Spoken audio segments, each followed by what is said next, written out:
Welcome to the Health Coach Nation podcast. I'm your host, Hailey Rowe, marketing and sales coach and strategist, also LinkedIn lead gen service provider. And today we're going to be talking about 7 no-nos costing you clients. On this show, I always love sharing client attraction tips and marketing tips and the parts of business that maybe you didn't realize you were signing up for when you decided to become an entrepreneur. And the reason why I wanted to talk about these 7 no-nos is because I've seen through working with thousands of clients, them bumping into these mistakes or this being something that does cost them sales. So I don't want you to make the same mistakes because part of business is trial and error. However, there are things you can do to take more educated guesses and to move forward with less friction. And part of that's having mentorship and learning and, having support along the way. And so hopefully these tips can help you avoid some common mistakes. So the first no is adding friction and making things harder for your target audience when you want them to take a step with you. So what I mean by this, now, I understand that many business coaches and people out there will tell you, you need to pre-qualify for your discovery calls. You need to make sure that, you're saying who your program is not for and get rid of those, weed those people out who are not a fit. And I totally understand and agree that it is important in your business in your marketing, you're trying to attract the people you want to attract and repel the people you want to repel. However, there are times, especially if you're on your way to your first 6 figures, which most of my clients, they're in that early stage, there's times where you actually want to get on as many calls as you can and you want to learn and you want to hear feedback and you want to get out there and you want to remove friction. You want to remove steps for people. You want to make it easy for them to want to talk to you. You want to make it easy for them to want to reach out to you. So one thing we have to consider is, are you adding extra steps where there doesn't need to be extra steps in your business and you're making it really hard for your audience to do the next step that you want them to do? So for example, on LinkedIn, I got a message from some guy who wanted me to watch a video. And he sent me this video and he's like, I really want you to watch this about my business or my opportunity that I have for you. And first of all, I wasn't interested. But second of all, this is the funny part. He sends me a video where I have to put in a password to be able to watch it. And it's like 1 million steps to be able to watch it. I already don't want to watch the video. Why would I want to go type in this weird password that's really long to watch this video, right? So don't add extra steps. That's an example. The other thing you do that I've seen people do that makes things hard is to schedule a time with you. There's 7 million steps. You have a form that takes 45 minutes to complete. And there's a time and a place. Don't get me wrong. Like I said, there comes a time and a place in your business where you have to pre-qualify better, and that's fine. But for most of you listening, it will not be this stage of your business that you're in that you need to be doing that. So you want to make it easy to schedule with you. Now, that doesn't mean have no questions. You still want to know, how do they find you? Because that is extremely important information that you need to save for your marketing. And you want to know their name and you want to know their email. And you want to know their phone number so you can contact them or however you guys are connecting. But don't add 7 million unnecessary questions. You may want to ask 2, what's their goal or what's their struggle or what do they want to talk about on the call? But that's about it. Keep it simple. Don't make scheduling with you super, super hard. Same thing with your email lead magnet. If you have an email lead magnet, don't have an entire form where they have to put in their first name, their last name, their phone number, their, ton of questions, their zip code. No, just make it the name, first name, and email if we're trying to remove friction. Same thing with when you book a discovery call and you make it really hard for people to find the Zoom link, or you don't tell them how you're going to be connecting with them, or you don't send any reminder texts for the discovery call, and you make it hard for them to remember that they signed up for a call with you.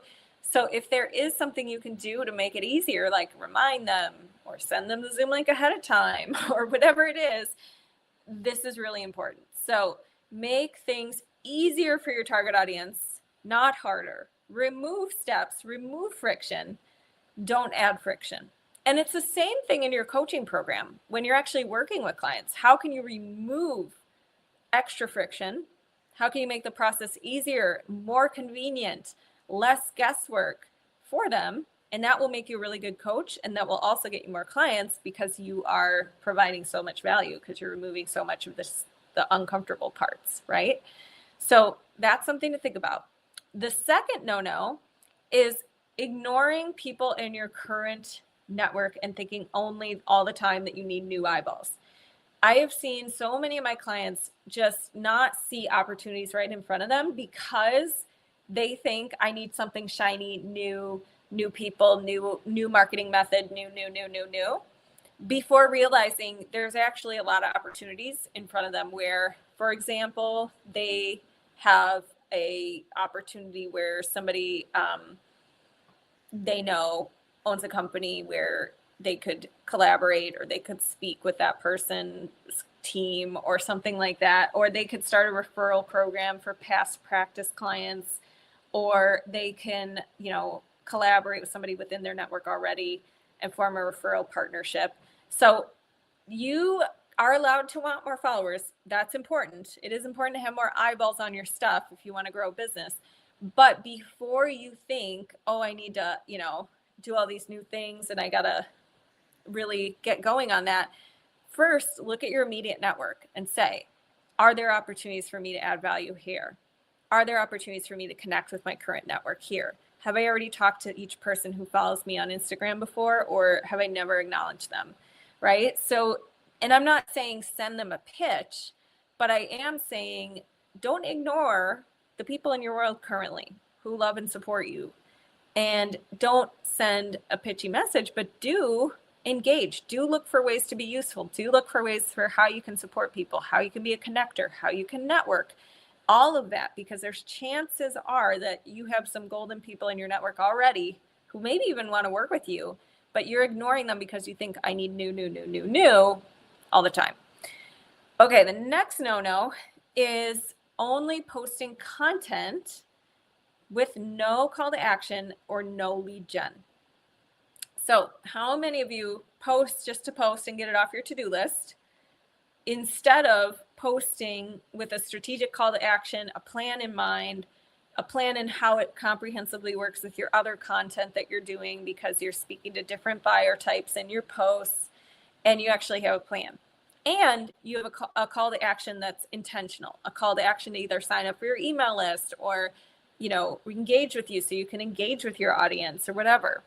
So that's important. But then at the same time, I say no lead gen is another no-no because you can post all you want, but if only 2 to 6% of your audience sees it, which is kind of true on social media, unless you are a crusher at making viral content, unless you're like viral content guru and you understand the algorithm and all of its things. And even if you do, you still don't have full control over the algorithm. So even people who've gone viral before, they can't predict that every single video is going to go viral. So my point here is if you are making posts only and 2 to 6% of your audience is seeing it and you have a small audience and you're not pairing that content with lead gen, that's a problem. You have to also be connecting with new people and meeting new people and getting in front of new people and having visibility opportunities going on so that you're sending people to your content regularly and not just hoping they see it because the algorithm helps you. Because let's be honest, the algorithm is not super helpful a lot of the time. And we need to take charge of what we can, which is getting in front of new people and getting visibility opportunities.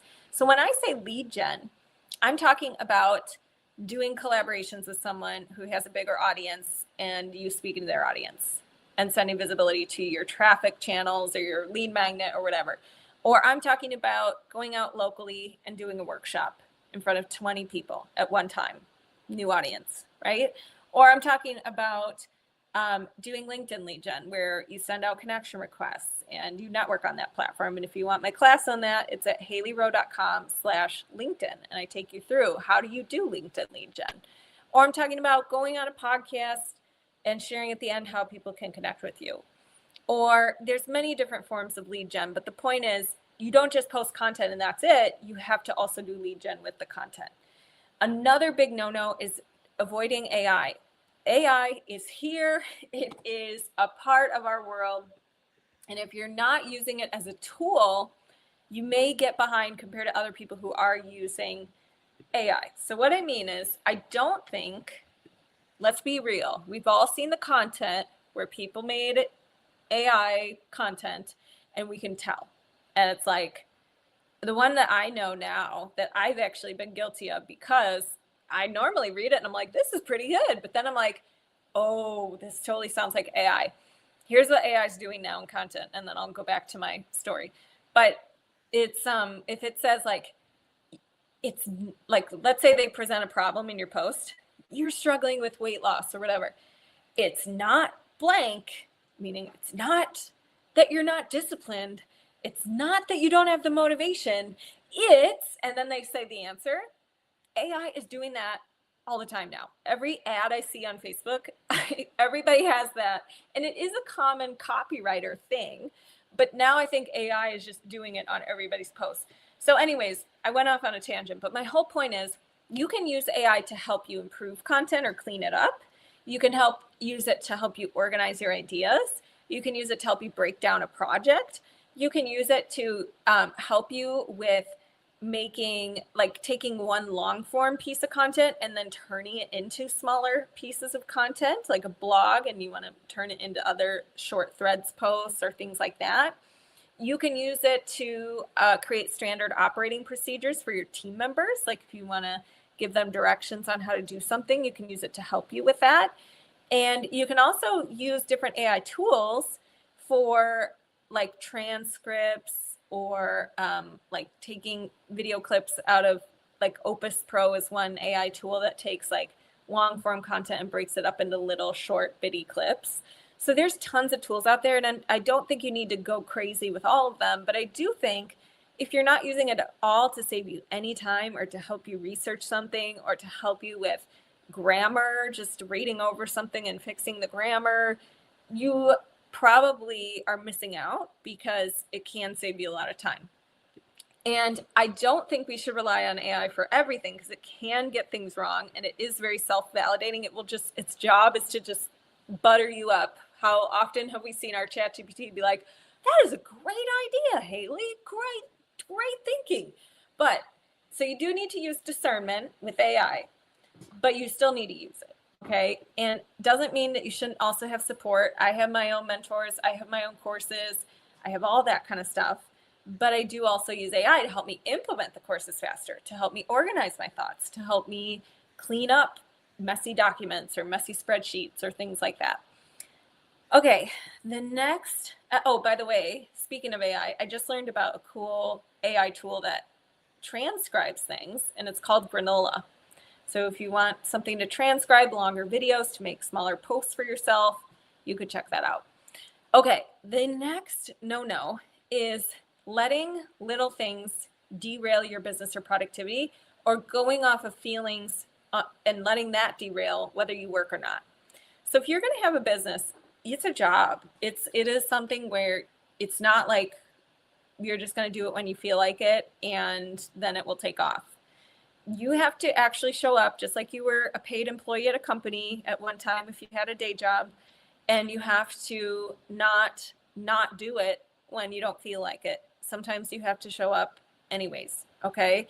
So here's an example. I was talking to somebody and they said, they really were motivated to build a business and really motivated to get it six figures or beyond and really excited about it. And they knew what they had to do. They had a little plan in place and wanted to work on it. And then I said, how is it going? And they said, well, the weather has been really bad. And so I just haven't been working on my business. And I was like, what does the weather have to do? Now, I get that there's like seasonal depression and all that kind of stuff. And I'm not talking about that. If you have that and you need to get support, do that. But what does the weather, why are we basing whether or not we work on our business on the weather? Really? Like, why are we a victim to the weather? And that's going to determine if we're a successful business owner or not, or if we show up for our business or not. How are we going to move forward if that's what we base our decisions off of? Same thing with little things. Like if you get a no or you get a no response, that one no response cannot be something that you dwell on for 6 weeks before you take any other actions. That one discovery call can't be the thing you put all your eggs in one basket on, because that's a lot of pressure for that person, number one, and that's icky. But number two, you're creating no other opportunities for yourself. So we cannot let these little things or one thing at a time be like what determines if what we're working on or how we're continuing in our business or how we're showing up consistently. We need to show up consistently no matter what. And it may look different on certain weeks. If you have more going on one week, yeah, you might work a little less in your business, but you're still showing up, and you're not basing whether or not you work on your business on the weather or on if you felt like it or on if, if everything's perfect and no emergencies have come up. Emergencies are going to come up, and we have to learn how to still have a job just like you would at a day job, but your business is now in place of that. How do we still have a day job and work our job when life gets lifey? And again, it may take different flavors. It may take different seasons where we're in more of seasons of push versus patience versus we're just in a maintenance phase versus we're in a growth phase. That's all fine. But don't let little things cause you to be derailed in your business for weeks at a time. Recover quickly from rejection. Recover quickly from a no response. Be able to not let the weather dictate whether or not you work on your business. And the other thing that we cannot do, that's a big no-no, is overthinking every step and adding much more emotional drama to neutral things than there needs to be, okay? So your job is to shorten the gap between a challenge and a solution and knowing you need to do something and doing it. Your job is to shorten that gap between I know I need to do this and doing it.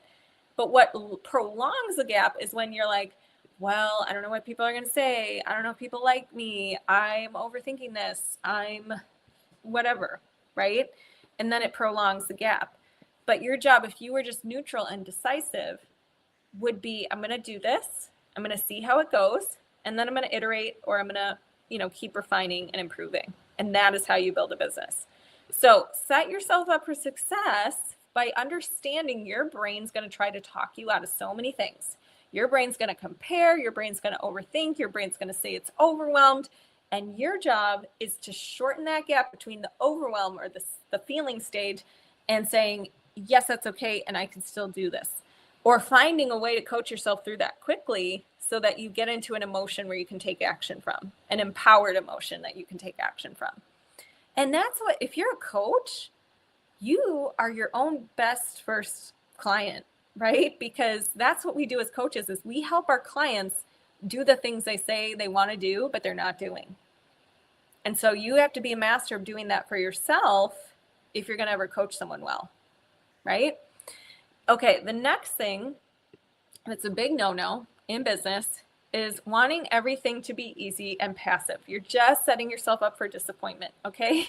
So here's the thing.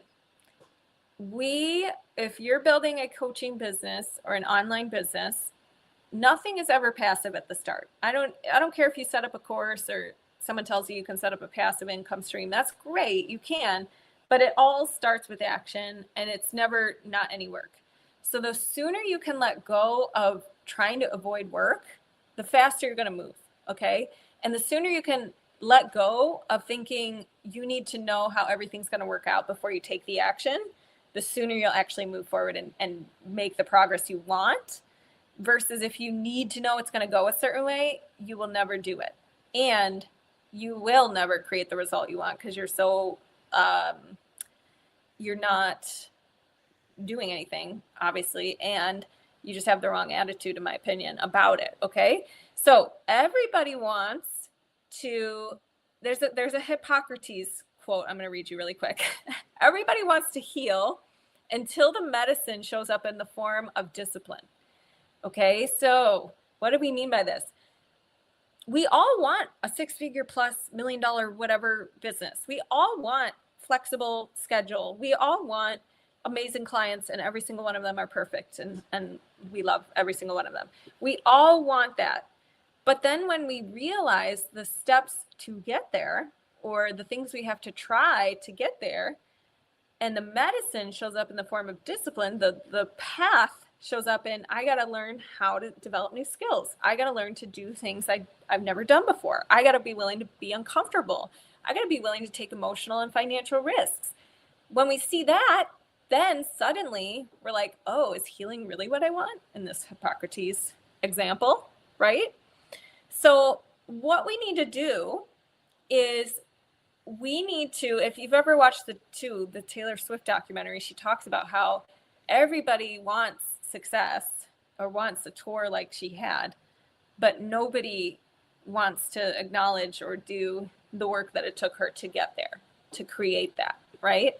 So same vibe as the Hippocrates quote. So if we want to build our business, the sooner we can let go of the fact that there is no perfect path, there is no magic fix, there's just showing up consistently, refining, evaluating, reiterating, refining, repeating the pattern, et cetera, until it works, the sooner we'll be happy in business, content, meaning we're not we're not searching for something we don't know. We're not in this thing of like, I need the magic fix, and if I can't find it, I'm going to give up. We're just here, and we're going, and we're growing, and we get to our goal because we're just like, oh, I know there is no magic fix. I know it's just about continuing to show up, continuing to evaluate, continuing to refine and improve. And I know that it's a series of steps, and I am lucky that I get to, it's a privilege to be a part of this journey and to grow in this journey and to become my best version of myself in this journey and to put myself in challenging situations so I can grow. That's what I think leads to happy business owners. What leads to unhappy business owners is thinking there's some magic fix I'm missing out there and I don't know the answer and I have to crack the code, and there's this perfect path and I'm not going to take action until I know what that is. And then you get stuck, right? Okay, the next no is not reflecting weekly and not tracking. Okay. I just said on an inner circle call tonight with my clients this is my program where we take you from A to Z in your business, meaning we create your first offers and message, we get it out there, you book clients, you book discovery calls, you do your first sales calls with confidence, all of that. And I just said on that call, if you take nothing else from this program, the one thing I want you to still do in your life when you're 85 years old is evaluate every week with the questions we use in our weekly evaluations, which is like, what did I accomplish this week? What went well? What didn't go well? What do I want to improve next week? What were my lessons or observations this week?